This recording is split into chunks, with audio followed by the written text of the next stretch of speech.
po si Attorney Ricky Tumutorgo. Actually, nagbiyahe pa ako from Bicol. Dumating ako 2 a.m. kanina.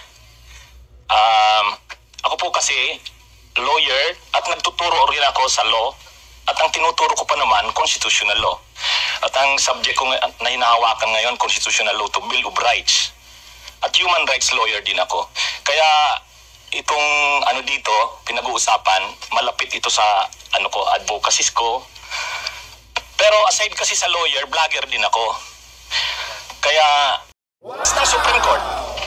Ang pag-balance ng Supreme Court, nandyan pa rin ang cyber libel. Constitutional yan. Pero, pagdating sa malicious imputation, yung mga defamatory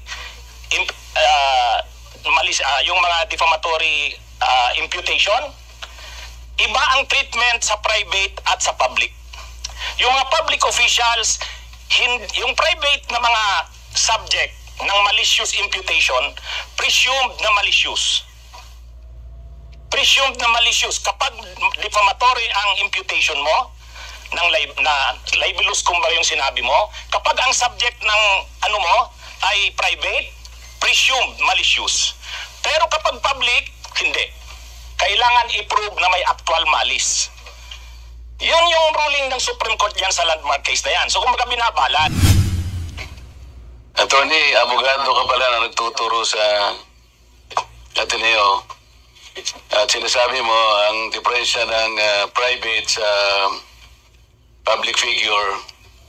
Pagka public figure ay hindi basta-basta. Kahit nabirahin mo, parang may lisensya ka na, parang gano'n sinasabi mo. Pero pag private, talagang kinakailangan may malis ka agad yun. Siguradong, kaya lang nung ikaw ay nag-vlog, ito yung title ng vlog mo sa akin eh.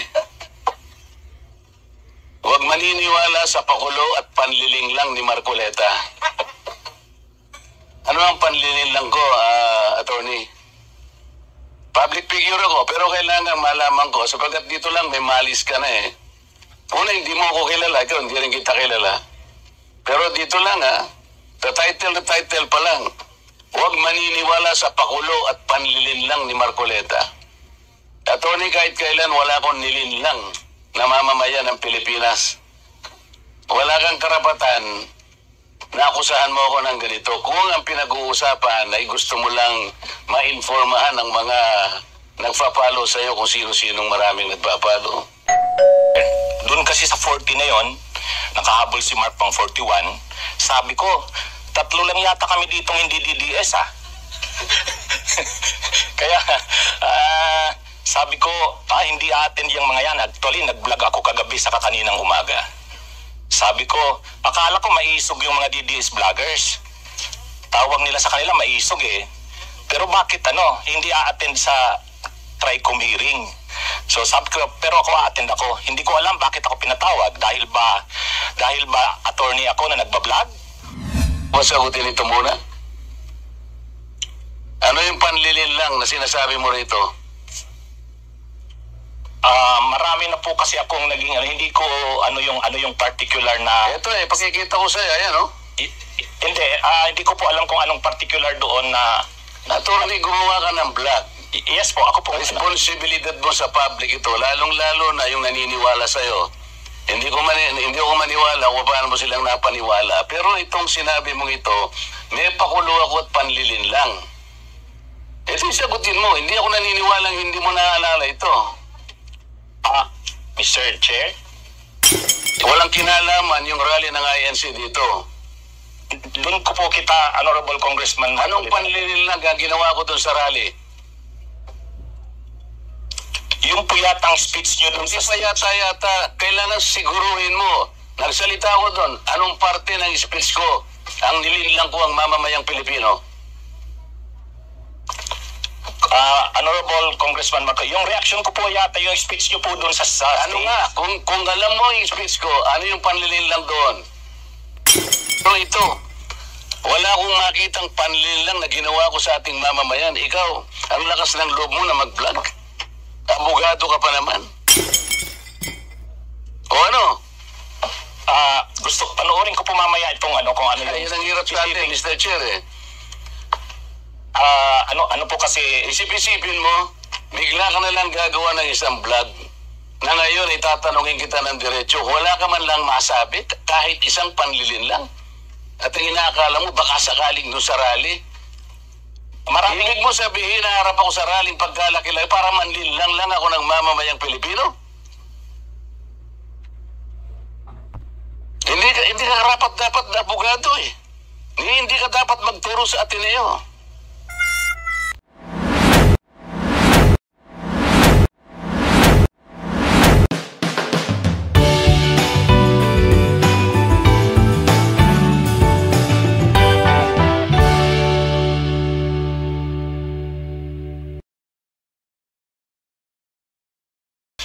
We will be recognizing na ngayon yung ating pong huling vlogger that attended. Ito pong tatlo.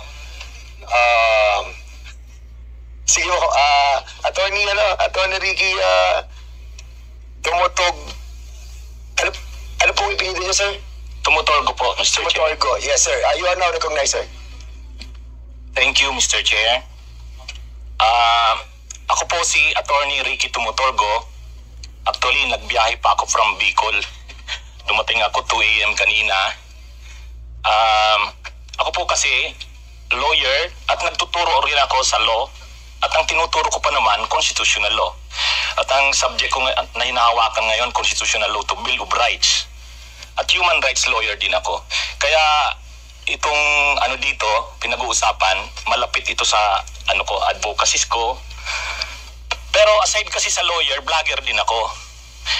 Kaya doon sa lumabas na pangalan na invited na 40 na mga social media personalities, kami ni Ross ang nasa last.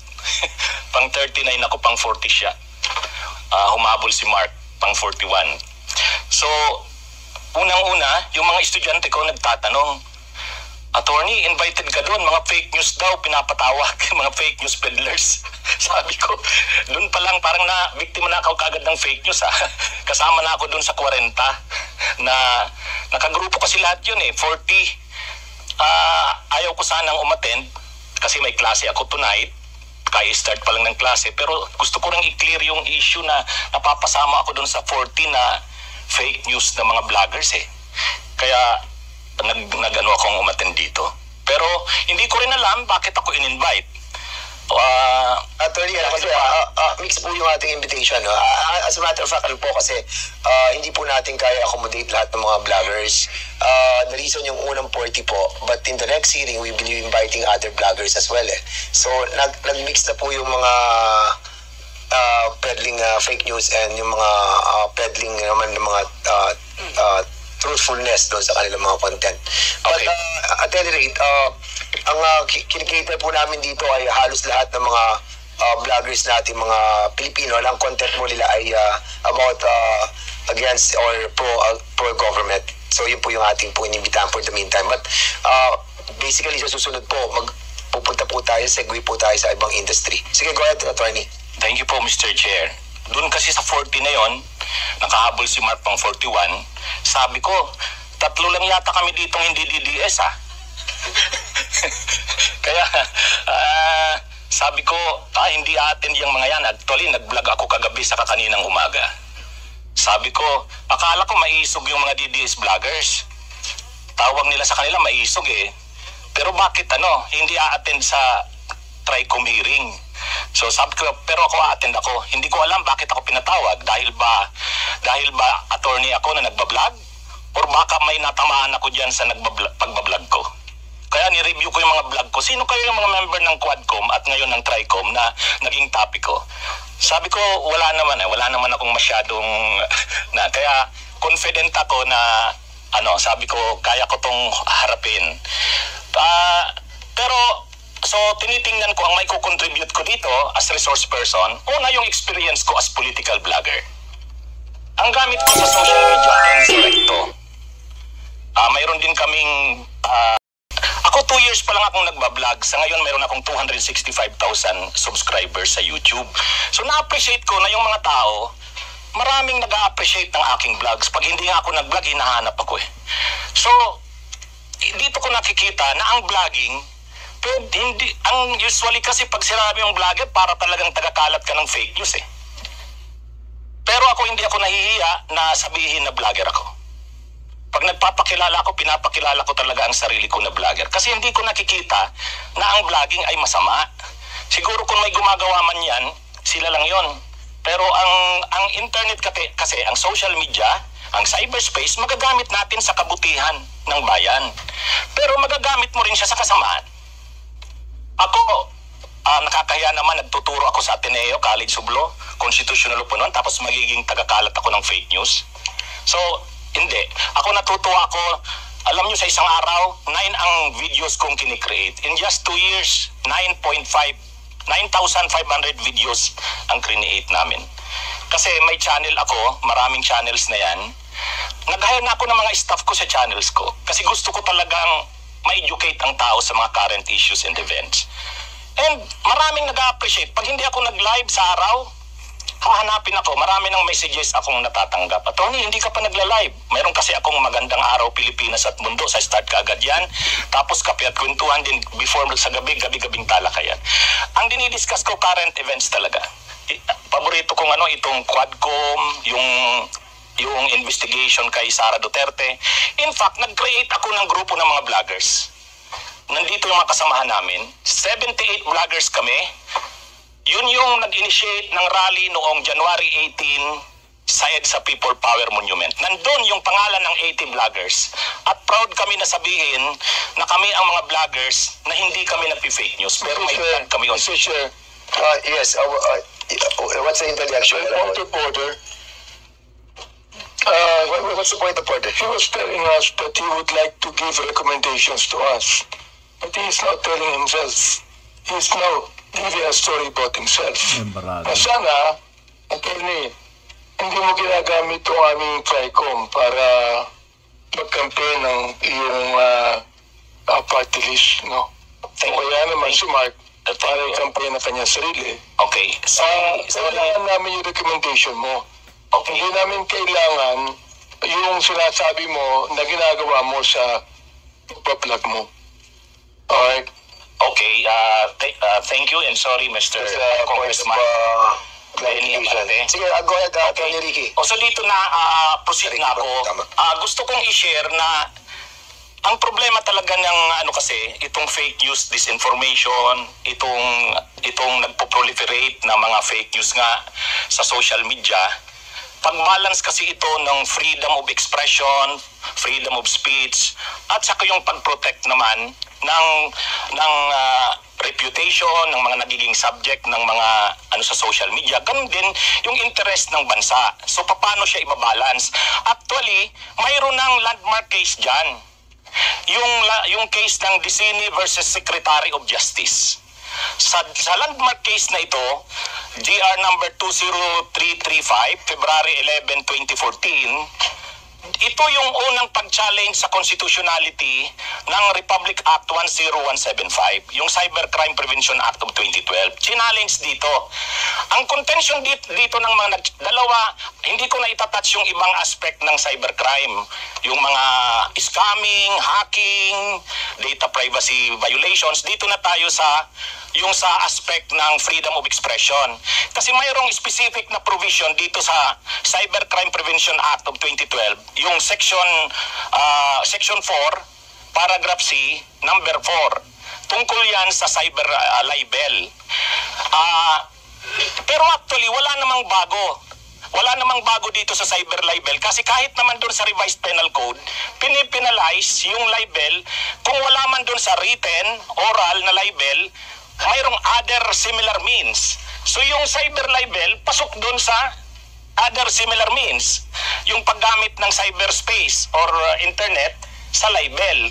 So ngayon, nung challenge ng petitioners yan, na unconstitutional yung provision na yan, yung cyber libel provision nitong Cybercrime Prevention Act, ang contention nila,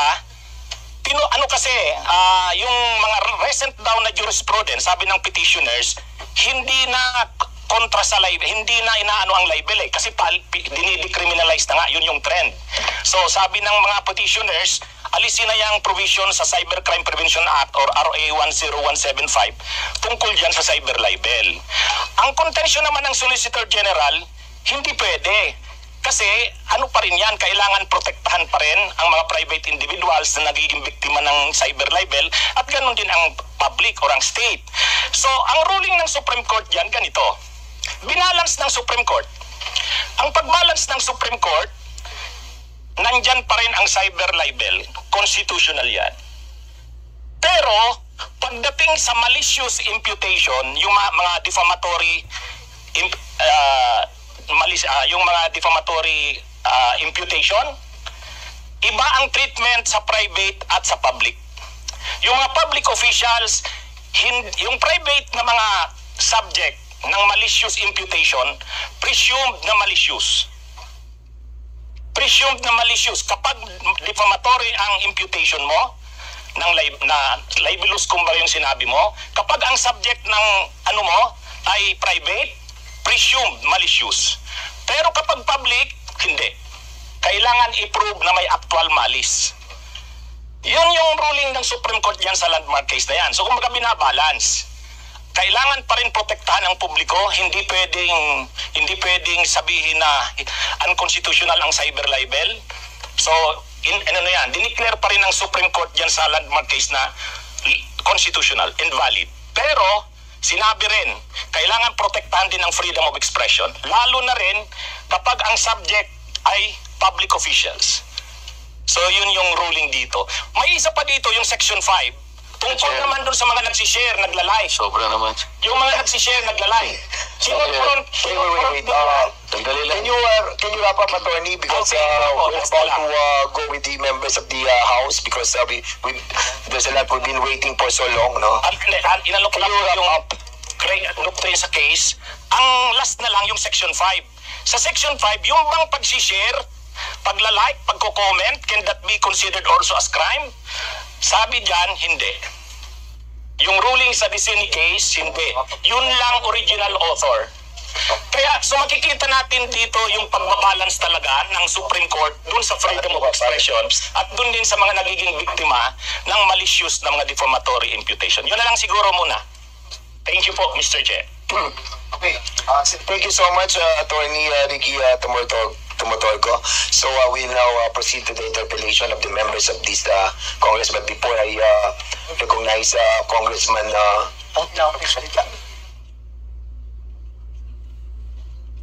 Dante Marcoleta. Sige, before meron pa tayo isang presenter pero before that, the Chair would like to recognize first Congressman Marcoleta. Thank you, Mr. Chair. Anong pangalan ng gano'n niya? Attorney yan? Attorney Ricky. Brother, objection.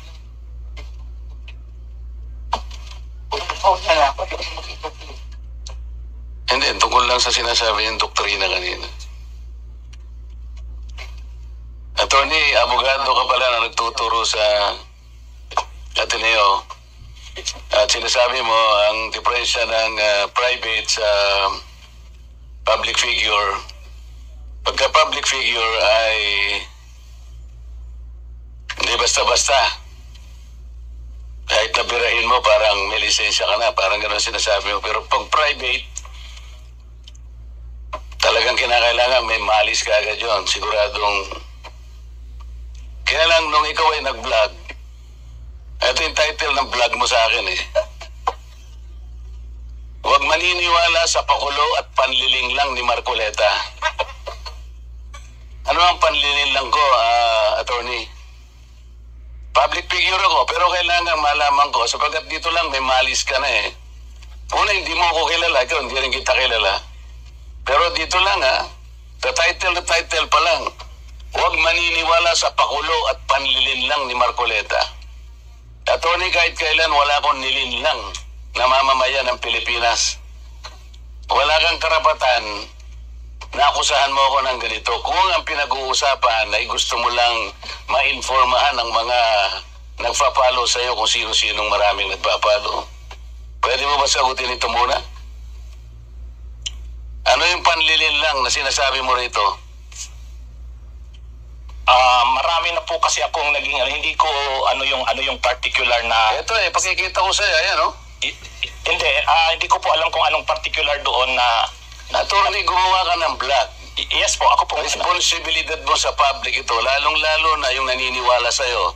Hindi ko maniwala kung paano mo silang napaniwala. Pero itong sinabi mong ito, may pakulo ako at panlilin lang. Ito yung sagutin mo. Hindi ako naniniwalang hindi mo naalala ito.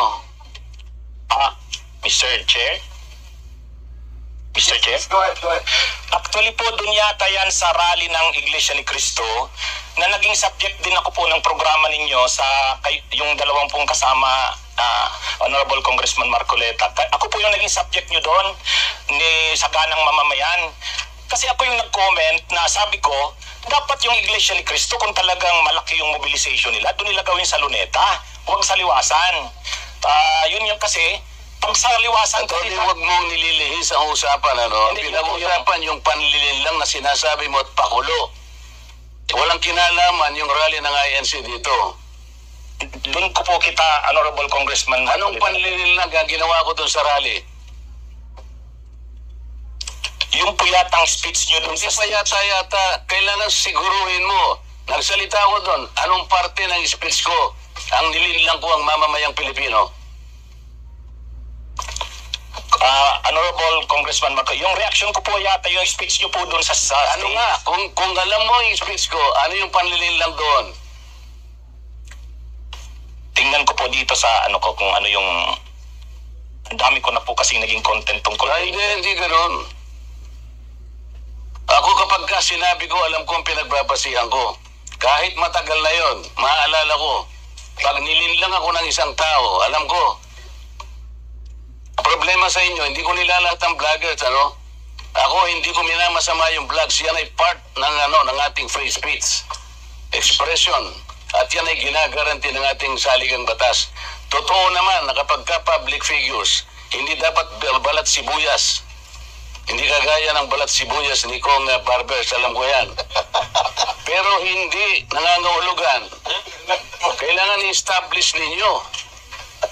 I-establish mo.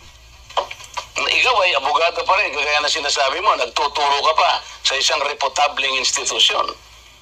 At pagkatapos, tinatanong ko lang ngayon, ikaw ang nagbablog, Basta po tungkol po talaga yung naging topic ko po kayo tungkol dun sa rally ng Ano nga yung sinabi ko sa rally na nanilang ako ng Pilipino? Wala ka man lang maisip? Ito yung uri mo na hindi kailangan talagang nagbablog Nami-mislead mo yung mga tao, nililin lang mo yung mga tao. Ang dahilan ay hindi mo man lang masabi kung ano yung aking mga panlilin lang na sinasabi mo rito. Pakulo at panlilin lang. Hindi ganyan yung mga vloggers na kilala ko. Yung mga vloggers umaatake rin sa akin, pero hindi ako balat sibuyas. Sapagkat may basihan ang kanilang sinasabi. Yung pinag-uusapan siguro namin dito. Gusto nila niyang tingnan siguro kung ano yung mga seats ng mga aming pinag-uusapan dito. Hindi ako balat sibuyas, pero ito, wala akong makitang panlilin lang na ginawa ko sa ating mamamayan. Ikaw, ang lakas ng loob mo na mag-vlog. Abogado ka pa naman. O ano? Gusto panoorin ko po mamaya itong ano kung ano Ayun ang hirap sa atin, Mr. Chair ano po kasi Isip-isipin mo, bigla ka na lang gagawa ng isang vlog na ngayon itatanungin kita ng diretso. Wala ka man lang masabi, kahit isang panlilin lang. At ang inaakala mo, baka sakaling doon sa rally. Ibig mo sabihin, naharap ako sa rallyng pagkalaki-laki para manlilang lang ako ng mamamayang Pilipino? Hindi ka dapat na abogado Hindi ka dapat magturo sa Ateneo. Sinasabi ko sa iyo ngayon. Ako hindi ko inaukusahan ng mga vloggers. Kahit masasakit ang sinasabi nila, ngunit merong basihan. Meron silang pinagmumulan na basihan. Kamukha nung isang vlogger, Mr. Chair. Nakita niya yung isang tarpaulin, isang billboard na na-install doon sa SLEX. Isang female vlogger, Mr. Chair. napanood ko, itong si Marcoleta kanya, walang kahihiyan ito ha. Tanga pala eh. At ikinahihiya na rin siya ng mga kapatid niya sa Iglesia ni Cristo.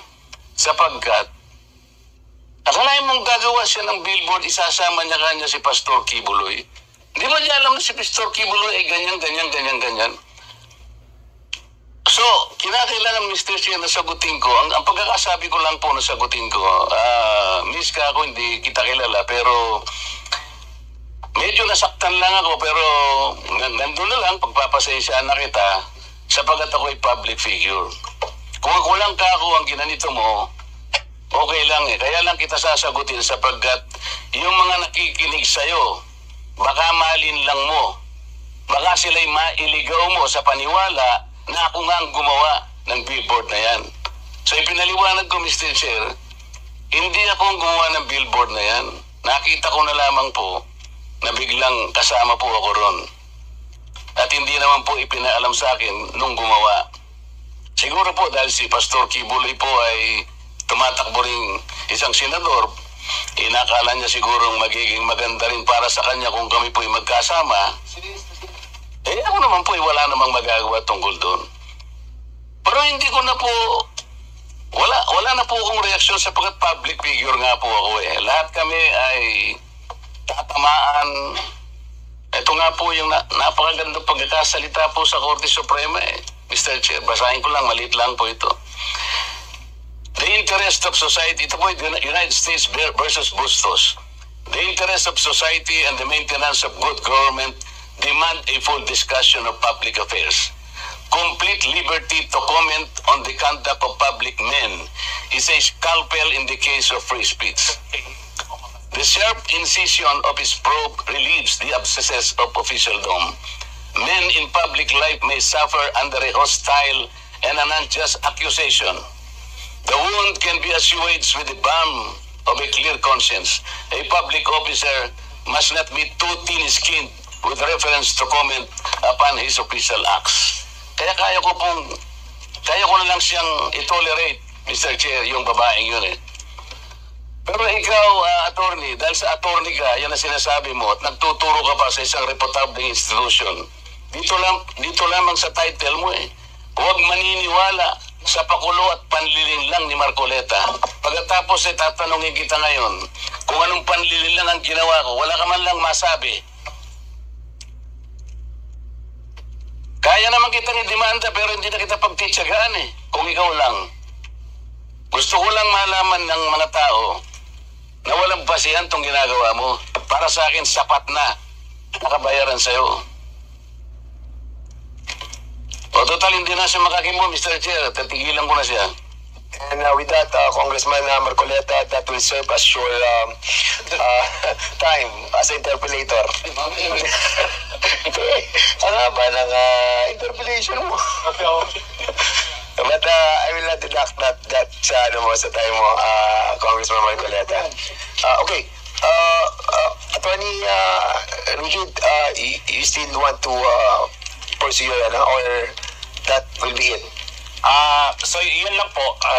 Siguro we'll give you time also to answer back on baka panoodin mo muna yung mga vlog mo. Later on, you can approach us if you wanted to defend your Dapat nga mag-isbar pa yan eh. You have your time, Congressman Marcoleta. We'll be giving time to Attorney Ricky to defend himself. Ano lang po siguro, fairness,